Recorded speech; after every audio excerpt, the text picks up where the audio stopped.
ഉത്തരേന്ത്യയിൽ ഇപ്പോൾ എന്താണ് സംഭവിക്കുന്നതെന്ന് നിങ്ങൾ വാർത്തകളിൽ കണ്ടിട്ടുണ്ടാകും. പക്ഷേ കാണിക്കുന്ന വാർത്തകൾക്കപ്പുറം അവിടെ വളരെ ആസൂത്രിതമായി നടക്കുന്ന ചില ഞെട്ടിക്കുന്ന യാഥാർത്ഥ്യങ്ങളുണ്ട്. നമ്മൾ ജീവിക്കുന്നത് ഒരു ജനാധിപത്യ രാജ്യത്താണോ അതോ നിയമങ്ങളൊക്കെ ചിലരുടെ കൈപ്പിടിയിൽ ഒതുങ്ങുന്ന വേറെ ഏതോ ലോകത്താണോ എന്ന് തോന്നിപ്പോകുന്ന അവസ്ഥ. ഈ അടുത്ത് ഉത്തർപ്രദേശിലെ ഗാസിയാബാദിൽ നിന്ന് ഒരു വീഡിയോ പുറത്തു വന്നിരുന്നു. നിങ്ങളിൽ ചിലരെങ്കിലും സോഷ്യൽ മീഡിയയിൽ അത് കണ്ടിട്ടുണ്ടാകും. പരസ്യമായി ഒരു ജനവിഭാഗത്തിന് നേരെ വംശഹത്യയ്ക്ക് ആഹ്വാനം ചെയ്യുന്ന, മനുഷ്യരിൽ വെറുപ്പും വിദ്വേഷവും മാത്രം നിറയ്ക്കുന്ന രീതിയിലുള്ള പ്രസംഗങ്ങളും ദൃശ്യങ്ങളുമാണത്. ഗാസ മോഡൽ ഇന്ത്യയിലും നടപ്പിലാക്കണം, മുസ്ലിങ്ങളുടെ അന്ത്യം വംശഹത്യയിലൂടെ ആയിരിക്കും എന്നൊക്കെയാണ് പരസ്യമായി പ്രഖ്യാപിക്കുന്നത്. എന്താണ് യഥാർത്ഥത്തിൽ നമ്മുടെ രാജ്യത്ത് സംഭവിക്കുന്നത്? ആരാണ് ഇവരുടെയൊക്കെ പിന്നിൽ? ഇതിൻ്റെയൊക്കെ ഫണ്ടിങ് എവിടെ നിന്നാണ് വരുന്നത്? നമുക്കിതിൻ്റെ പിന്നിലെ രാഷ്ട്രീയവും യാഥാർത്ഥ്യങ്ങളും വളരെ ലളിതമായി ഒന്ന് വിശകലനം ചെയ്യാം. നമ്മൾ കാണുന്ന ഒരു കാര്യം എന്താണെന്ന് വെച്ചാൽ, ഒരു വശത്ത് രാജ്യത്ത് അധികാരം നിലനിർത്താൻ വേണ്ടി രാഷ്ട്രീയ പാർട്ടികളെ പിളർത്തുകയും ജനപ്രതിനിധികളായിട്ടുള്ള എംപിമാരെയും MLA-മാരെയും ഒക്കെ പണം കൊടുത്ത് ചാക്കിട്ട് പിടിക്കുകയും ചെയ്യുന്ന വലിയ രാഷ്ട്രീയ കളികൾ നടക്കുന്നുണ്ട്. അത് നമുക്കെല്ലാവർക്കും അറിയാം. എന്നാൽ അതിനേക്കാൾ ഭയാനകമായ മറ്റൊരു പണി മറുഭാഗത്തും നടക്കുന്നുണ്ട്. അതായത്, ഒരു പണിയുമില്ലാത്ത, ഒരു ജോലിയുമില്ലാത്ത ഒരു വിഭാഗം ആളുകളെ ചില സംഘടനകൾ ഇവിടെ ചെല്ലും ചെലവും കൊടുത്ത് വളർത്തുകയാണ്. ഇവർക്ക് വേറെ കൂലിപ്പണിക്കോ മേസ്തിരിപ്പണിക്കോ IT കമ്പനികളിലോ അല്ലെങ്കിൽ ഏതെങ്കിലും ബിസിനസ് ചെയ്യാനോ പോകേണ്ട ആവശ്യമില്ല.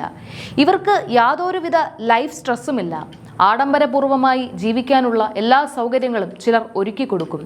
പകരം ഇവർ ചെയ്യേണ്ട ഒരേ ഒരു ജോലി എന്താണെന്ന് വെച്ചാൽ, രാജ്യത്ത് ആളുകളെ കൂട്ടി വിദ്വേഷവും വെറുപ്പും വിഷവിത്തുകളും പാകിക്കൊണ്ടേയിരിക്കുക. സമൂഹത്തിൽ എപ്പോഴും ഒരു അശാന്തി നിലനിർത്തുക. ഇതൊരു വെറും ആരോപണമല്ല. കൃത്യമായ തെളിവുകളോടെയുള്ള ചില സംഭവങ്ങൾ നമുക്ക് മുന്നിലുണ്ട്. കഴിഞ്ഞ ദിവസം രാജ്യത്ത് വലിയൊരു വാർത്ത വന്നിരുന്നു. പശുക്കടത്ത് ആരോപിച്ച് ഒരു മുസ്ലിം യുവാവിനെ ആൾക്കൂട്ടം ആക്രമിച്ച് കൊലപ്പെടുത്തിയ ഒരു കേസിൽ കോടതി വിധി പറയുകയുണ്ടായി. സാധാരണ ഇത്തരം കേസുകളിൽ പ്രതികൾ രക്ഷപ്പെടുകയാണ് പതിവ്. എന്നാൽ ഈ കേസിൽ 14 സംഘപരിവാർ പ്രവർത്തകരെ കോടതി കൃത്യമായി ശിക്ഷിച്ചു. പക്ഷേ അതിനുശേഷം എന്താണ് സംഭവിച്ചത്? കോടതി ശിക്ഷിച്ച ഈ പ്രതികളെ വെറുതെ വിട്ടില്ലെങ്കിൽ തെരുവിൽ വലിയ പ്രക്ഷോഭം നടത്തുമെന്നാണ് ഇവരുടെ ഭീഷണി. അതായത്, രാജ്യത്തെ നിയമവ്യവസ്ഥയെയും ഭരണഘടനയെയും രാജ്യത്തെ കോടതികളെ പോലും പരസ്യമായി ചോദ്യം ചെയ്യാനും ഭീഷണിപ്പെടുത്താനും ഇവർക്ക് ധൈര്യം വരുന്നു. ഈ ധൈര്യം ഇവർക്ക് എവിടെ നിന്നാണ് കിട്ടുന്നത്?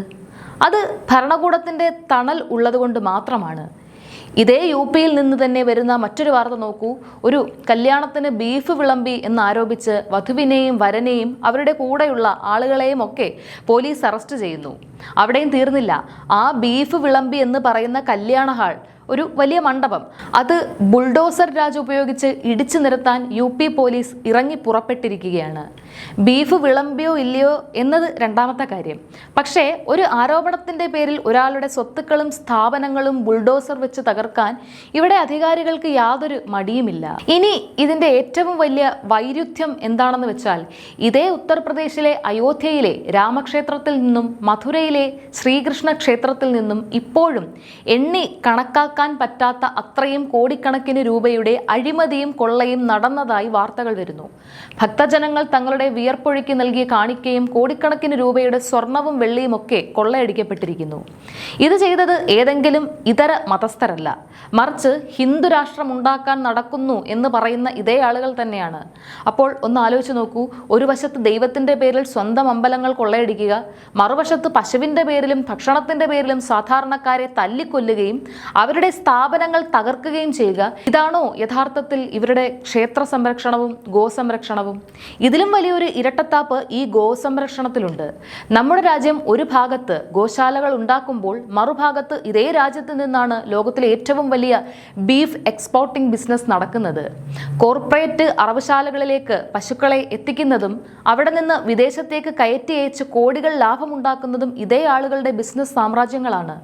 അപ്പോൾ സാധാരണക്കാരെ തമ്മിലടുപ്പിക്കാൻ മാത്രം ഗോസംരക്ഷണം പറയുകയും ബിസിനസ് വരുമ്പോൾ കോടികൾ കൊയ്യുകയും ചെയ്യുന്ന ഇരട്ടത്താപ്പാണ് ഇവിടെ നടക്കുന്നത്. ഇത്തരം വിദ്വേഷ രാഷ്ട്രീയത്തിന് പിന്നിൽ വലിയ രീതിയിലുള്ള വിദേശ ഫണ്ടിങ്ങും ഹവാല പണമിടപാടുമുണ്ടെന്നാണ് ഉയരുന്ന ആരോപണങ്ങൾ. ഈയടുത്ത് രാജ്യത്ത് വിദേശ ഫണ്ടിങ് സ്വീകരിക്കുന്നതിനെതിരെ വളരെ കർശനമായ നിയമ ഭേദഗതികൾ സർക്കാർ കൊണ്ടുവരികയുണ്ടായി. സന്നദ്ധ സംഘടനകളുടെയും മറ്റും അക്കൗണ്ടുകൾ പൂട്ടിപ്പിച്ചു. എന്നാൽ രാജ്യത്ത് ഏറ്റവും കൂടുതൽ വിദേശ ഫണ്ടിങ് വരുന്നത് ആർക്കാണെന്ന് നോക്കിയാൽ ഇത്തരം സംഘടനകൾക്കാണെന്ന് കാണാം. പക്ഷേ അവർക്ക് രജിസ്ട്രേഷൻ വേണ്ട, ഇൻകം ടാക്സ് നൽകേണ്ട, യാതൊരുവിധ പരിശോധനകളുമില്ല. രാജ്യത്തിന്റെ ഒരു നിയമവും ഇവർക്ക് ബാധകമല്ല. ഈ വരുന്ന കോടിക്കണക്കിന് രൂപ ഉപയോഗിച്ചാണ് സമൂഹത്തിൽ അരാജകത്വം സൃഷ്ടിക്കാൻ ആളുകളെ സ്പോൺസർ ചെയ്യുന്നത്. വ്യാജ വാർത്തകളും പച്ചക്കള്ളങ്ങളും പ്രചരിപ്പിച്ചാണ് ഇവർ ഓരോ കലാപങ്ങളും ഉണ്ടാക്കുന്നത്. കഴിഞ്ഞ ദിവസം UP-യിൽ തന്നെ ഒരു പശുക്കുട്ടിയെ അറുത്തിട്ട് വർഗീയ കലാപമുണ്ടാക്കാൻ ശ്രമിച്ച ഒരു കൂട്ടം ആളുകളെ പോലീസ് പിടികൂടുകയുണ്ടായി. തങ്ങൾ വിചാരിച്ച രീതിയിൽ ഉണ്ടാക്കാൻ വേണ്ടി സ്വന്തം ദൈവങ്ങളെയും വിശ്വാസങ്ങളെയും വരെ ഇവർ ചരടുകളാക്കുകയാണ്. വലിയൊരു ഉദാഹരണം പറയാം. മുൻപ് വംശഹത്യയ്ക്ക് ആഹ്വാനം ചെയ്ത രാജേഷ് ശർമ്മ എന്നൊരാളുണ്ടായിരുന്നു.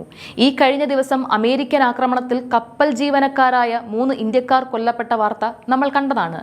ഇതിൽ ഒരാൾ ഈ രാജേഷ് ശർമ്മയുടെ മകൻ ആദിത്യ ശർമ്മയായിരുന്നു. വംശഹത്യയ്ക്ക് ആഹ്വാനം ചെയ്ത ഒരു പിതാവിന് സ്വന്തം മകന്റെ ജീവനറ്റ ശരീരം 2 കൈകൊണ്ടും സ്വീകരിക്കേണ്ടി വന്ന ഗതികേട് നമ്മൾ കണ്ടു. ഈ ആക്രമ രാഷ്ട്രീയത്തിന്റെ ഇരകൾ ഒടുവിൽ സ്വന്തം കുടുംബങ്ങൾ തന്നെയായി മാറും എന്നതിന് ഇതിലും വലിയ ഉദാഹരണമില്ല. രാജ്യത്തെ വിദ്യാർത്ഥികൾ മെഡിക്കൽ പരീക്ഷകളിലെ ക്രമക്കേടുകൾക്കെതിരെയും അവരുടെ ഭാവിക്കായും തെരുവിൽ സമരം ചെയ്യുകയാണ്.